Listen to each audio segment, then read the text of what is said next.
பச்சை முந்திரி குழம்பு இது வரைக்கும் நீங்கள் யாரும் செய்து பார்த்துறாத ரொம்ப ருசியான ரொம்பவே ஒரு ஆரோக்கியமான ரெசிபி தான் இது.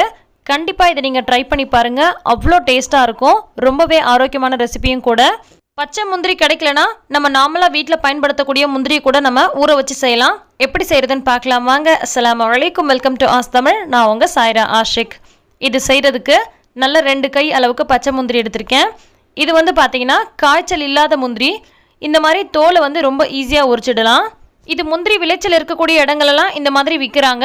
இந்த மாதிரி கிடைக்கலனா நீங்கள் நார்மல் முந்திரியை நல்ல ஒரு 5-6 மணி நேரத்துக்கு ஊற வச்சுட்டு அதுக்கப்புறமா செஞ்சுக்கலாம். இப்போ எல்லா முந்திரியினுடைய தோலையும் உரிச்சு வச்சுருக்கேன். இப்போ செய்ய ஆரம்பிச்சிடலாம். ஒரு கடாய் அடுப்பில் வச்சுட்டு தேவையான அளவுக்கு எண்ணெய் சேர்த்துக்கலாம். 2 ஸ்பூன் அளவுக்கு சேர்த்தா போதும். கூடவே கொஞ்சமாக பட்டை, 2 ஏலக்காய், 4-5 கிராம்பு சேர்த்துருக்கேன். கூடவே 2 பிரியாணி இலை சேர்த்துருக்கேன். நல்லா பொடியாக கட் பண்ணி வச்சுருக்க வெங்காயம் 1/2 கப் அளவுக்கு சேர்த்துக்கலாம். நீங்கள் ஊற்றுற எண்ணெய் மட்டும் ஒரு மாதிரி நொறையாக வருதுன்னு சொல்லி சில பேர் கமெண்ட் பண்ணியிருந்தீங்க. அதுக்கு காரணம் என்னென்னு பார்த்தீங்கன்னா, நல்ல சுத்தமான கலப்படம் இல்லாத மரச்செக்கு எண்ணெயாக இருந்துச்சுன்னா இந்த மாதிரி தாங்க வரும். வெங்காயம் ஓரளவுக்கு நல்லா வதங்கி இந்த மாதிரி லைட்டாக நிறம் மாறி வரணும். அது வரைக்கும் நல்லா வதக்கிக்கோங்க. அடுத்தது இதில் 1 டீஸ்பூன் அளவுக்கு இஞ்சி பூண்டு விழுது சேர்த்துக்கலாம். இஞ்சி பூண்டு விழுது சேர்த்த உடனே நல்ல பொடியாக கட் பண்ண தக்காளியோ அல்லது லைட்டாக பல்ஸ் மோடில் வச்சு அரைச்ச தக்காளியோ ஒரு 3 தக்காளி நம்ம சேர்த்துக்கலாம். வெங்காயமும் தக்காளியும் நல்லா பொடியாக கட் பண்ணி சேர்த்துக்கோங்க. அப்போ தான் நல்லாயிருக்கும். வெங்காயமும் தக்காளியும் ஓரளவுக்கு நல்லா வதங்கி வரணும். அது வரைக்கும் நல்லா வதக்கிக்கோங்க. அடுத்து இது கூட நம்ம தேவையான மசாலா பொடியெல்லாம் ஆட் பண்ணலாம். 1/4 டீஸ்பூன் அளவுக்கு மஞ்சள் பொடி சேர்த்துருக்கேன். கூடவே 1/2 டீஸ்பூன் அளவுக்கு மிளகாய் பொடி சேர்த்துருக்கேன். அடுத்து இது கூடவே ஒரு 3/4 டீஸ்பூன் அளவுக்கு மல்லிப்பொடி சேர்த்துக்கலாம்.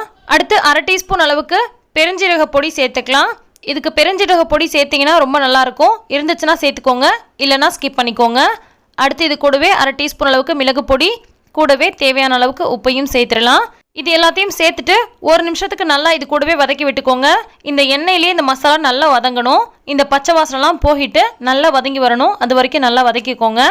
அடுத்து இது கூட நம்ம எடுத்து வச்சுருக்க முந்திரி பருப்பு சேர்த்துக்கலாம். இந்த மாதிரி பச்சை முந்திரி கிராமப்புறங்களில் ரொம்ப இலகுவாக கிடைக்கும். இந்த மாதிரி கிடைக்கிறவங்க இது சேர்த்து செய்யுங்க. ரொம்ப டேஸ்ட்டாக இருக்கும். கிடைக்கல அப்படின்னா நீங்கள் நார்மலாக இருக்கக்கூடிய முந்திரியை நல்ல ஒரு 5-6 மணி நேரத்துக்கு ஊற வச்சுட்டு அதுக்கப்புறமா செய்யுங்க. முந்திரியையும் சேர்த்துட்டு 1 நிமிஷம் போல் வதக்கி விட்டாச்சு. எல்லாத்தையும் மிதமான தீயில வச்சு பண்ணிக்கோங்க.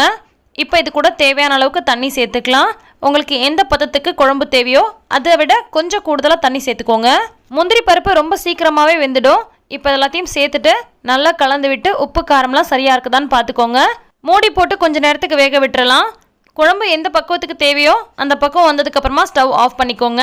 இப்போ பாருங்கள், ரொம்ப சூப்பராக குழம்பு ரெடி ஆகிடுச்சு. இப்போ நம்ம ஸ்டவ் ஆஃப் பண்ணிடலாம்.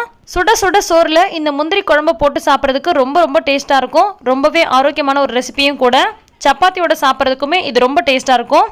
கண்டிப்பாக இந்த ரெசிபி செஞ்சு பார்த்தீங்கன்னா கீழே கமெண்ட் பண்ணுங்கள். கண்டிப்பாக இந்த ரெசிபி உங்களுக்கு ரொம்பவே பிடிச்சிருக்கும்னு நினைக்கிறேன். பிடிச்சிருந்தா மறக்காமல் அந்த லைக் பட்டனை ப்ரெஸ் பண்ணிடுங்க. மற்றவங்களுக்கும் ஷேர் பண்ணுங்கள். எல்லா புகழும் இறைவனுக்கே. நன்றி.